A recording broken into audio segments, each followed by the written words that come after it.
Elles sont épouses, mères, sœurs et filles à se lever tôt pour préparer la nourriture des jeûneurs. Madame Kone Sorona Koulibaly, employée dans une banque à Bamako, estime que le décalage horaire facilite la tâche des femmes. Néanmoins, elle affirme faire face à des contraintes liées à l'augmentation des tâches domestiques. Au retour à la maison vers les 14h30, 15h, on fait le kékéliba, la bouillie, les fruits et tout, les jus. On est épuisé H24 parce qu'il faut vraiment une bonne organisation pour que tout soit à l'heure. Et en plus des prières, des invocations à faire, des zikrs, c'est vraiment pas facile, mais on essaie de gérer. Comme Sokona, le quotidien de plusieurs femmes change au Mali pendant le jeûne du Ramadan. Se lever du lit entre 3h et 4h du matin pour satisfaire les membres de leur famille et s'occuper des enfants sont entre autres les tâches des femmes pendant le Ramadan. Ces ménagères de Yorosso et Bamako nous expliquent leur programme.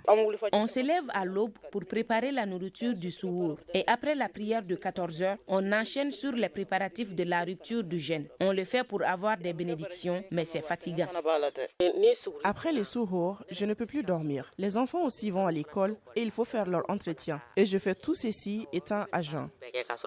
Pour gagner du temps, ma stratégie est de m'occuper de tout, depuis le marché où je fais mon commerce. Après, je rentre avec mes ustensiles de cuisine à la maison. Ensuite, je me lève à 3h du matin pour préparer le souhour pour ma famille. Des chefs de famille rencontrés à Kaï, Tomi Abankas et Tombouctou apprécient à sa juste valeur l'effort des femmes pendant le Ramadan. S'il faut préparer la bouille, c'est la femme, le kinkeliba, c'est la femme.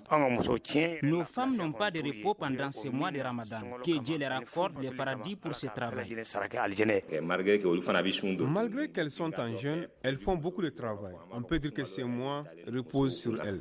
Les travaux même de la femme, ça double si je peux me permettre, même ça triple même. Au-delà du social assigné à la femme, elle cultive l'amour du jeune, le don de soi, l'amour du prochain et aide financièrement sa famille. Mais ces charges peuvent être difficiles à porter pour certaines femmes. Le sociologue Yagouba Dogoni pense que la femme doit être préparée pour faire face à ces moments. Une femme qui n'est pas suffisamment socialisée pour pouvoir affronter ces mois, elle aura des difficultés aussi à s'assumer à 100%. Ce qui fait qu'il y a beaucoup de conflits qui émergent dans certains foyers. Tout simplement, la femme n'arrive pas à répondre aux besoins alimentaires, aux besoins financiers, aux besoins, aux besoins sanitaires aussi de la famille.